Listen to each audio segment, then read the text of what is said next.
بسم اللہ الرحمن الرحیم نحمدہ ونصلی علی رسولہ الکریم اما بعد۔ گزشتہ مجلس میں شائقین جنت کے لیے 3 جنتی اعمال عرض کیے گئے تھے۔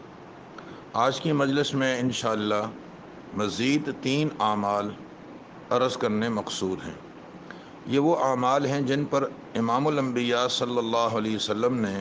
اپنی مبارک زبان سے جنتی ہونے کا وعدہ فرمایا کہ انشاءاللہ یہ آدمی جنت میں داخل ہوگا جو فلاں فلاں کام کر لے گا۔ تو خیر گزشتہ 3 کو اگر شمار کریں تو چوتھا عمل ہے مسجد بنانا۔ فرمایا ہمارے نبی پاک صلی اللہ علیہ وسلم نے من بنا للہ مسجدا بن اللہ لہ بیتا فی الجنہ، جو آدمی اللہ تعالیٰ کی رضا کے لیے، من بنا للہ یہ شرط ہے بنیادی، جس نے اللہ کی رضا کے لیے، شہرت کے لیے نہیں کہ لوگوں میں واہ واہ ہو جائے، مسجد بنائی، اور مسجد میں بھی تنوین تحقیر یا تصغیر کے لیے ہے، چھوٹی سی مسجد بنائی، بن اللہ لہ بیتن، بیتن میں تنوین تعظیم کے لیے ہے۔ تعظیم کا مطلب ہے کہ اللہ تعالیٰ اس چھوٹی سی مسجد کے بدلے میں جنت میں اس کو بہت بڑا گھر اور بڑا محل عطا فرمائیں گے۔ حدیث میں اگرچہ کہ بالکل چڑیا کے گھونسلے اتنی مسجد کیوں نہ ہو،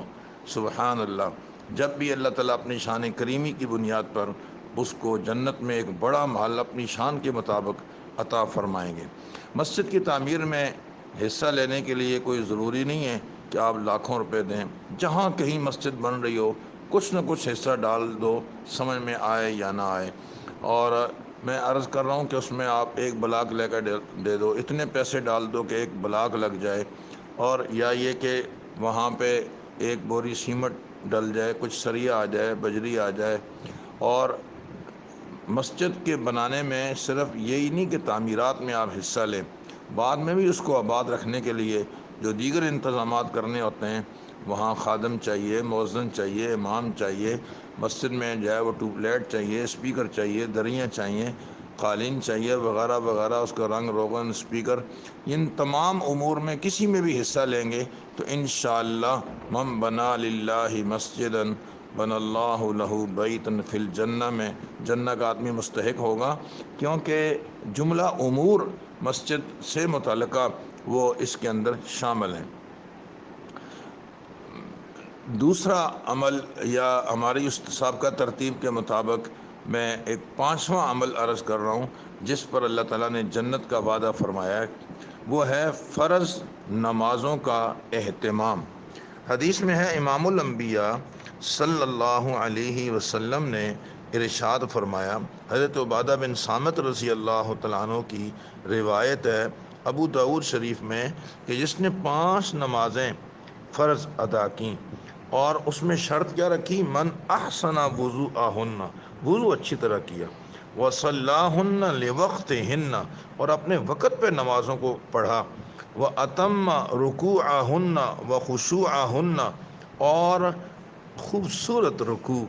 خشوع اور خضوع کے ساتھ اس نے نماز پڑھی، یعنی جیسے رکوع کا حق ہے وہ ادا کیا جائے، قومہ اور جلسہ صحیح ہو، یہ تمام نماز کے جو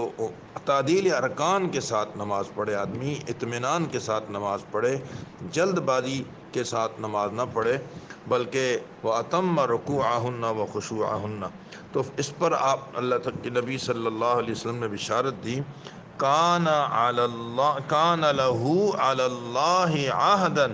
ان یغفر لہ، کان لہ علی اللہ عہدا ان یغفر لہ، اس آدمی کے لیے یہ بشارت ہے کہ اللہ پاک اس کی بخشش فرما دیں گے، یعنی اللہ تعالیٰ کا اس کے ساتھ یہ معاہدہ ہے، تو اللہ پاک نے اپنی شان کریمی کی بنیاد پر یہ بات اپنے اوپر لازم کر لی ہے، ورنہ اللہ تعالیٰ پر تو کوئی چیز لازم تھوڑی ہوتی ہے۔ کان لہ علی اللہ عہدا ان یغفر لہ، تو اللہ پاک اس کی بخشش فرمائیں گے۔ اور بھی بہت ساری روایات ہیں جن سے یہ بات معلوم ہوتی ہے کہ فرض نمازوں کا اہتمام کرنے والا جنت کا حقدار کہلاتا ہے۔ نمبر 6، چھٹا عمل یہ ہے کہ ہم سنن مؤکدہ ادا کریں۔ حدیث میں آتا ہے جس شخص نے 12 سنتیں یہ سنن موقدہ 12 رکعتیں بنتی ہیں۔ حضرت عائشہ صدیقہ رضی اللہ تعالیٰ عنہ کی روایت ہے کہ آپ صلی اللہ علیہ وسلم نے ارشاد فرمایا، جس شخص نے دوام کے ساتھ 12 رکعتیں سنت پڑھیں تو بن اللہ لہ بیتن فی الجنہ، اللہ پاک اس کے لیے بھی جنت میں گھر بنا دیں گے۔ پھر ان 12 رکعتوں کی تفصیل ہے، 4 رکعات قبل الظہر، 4 رکعت ظہر سے پہلے، ورکعتین بعدہا،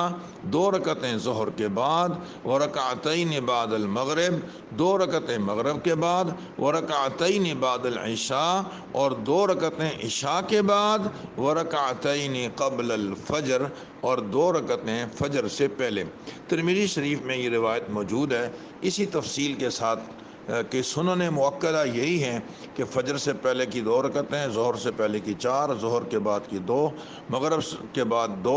اور عشاء کے بعد 2۔ یہ 12 رکعتیں کوئی آدمی اگر پڑھ لے گا، بن اللہ لہ بیتن فی الجنہ، اللہ پاک اس کو جنت میں ایک محل عطا فرما دیں گے۔ تو ہمارے یہاں جیسے بہت ساری چیزوں میں سستی اور کاہلی چل رہی ہے، تو عموماً ان سنتوں کو ادا کرنے میں بھی لوگ سستی کر جاتے ہیں، ہمیں اس کا اہتمام کرنا چاہیے۔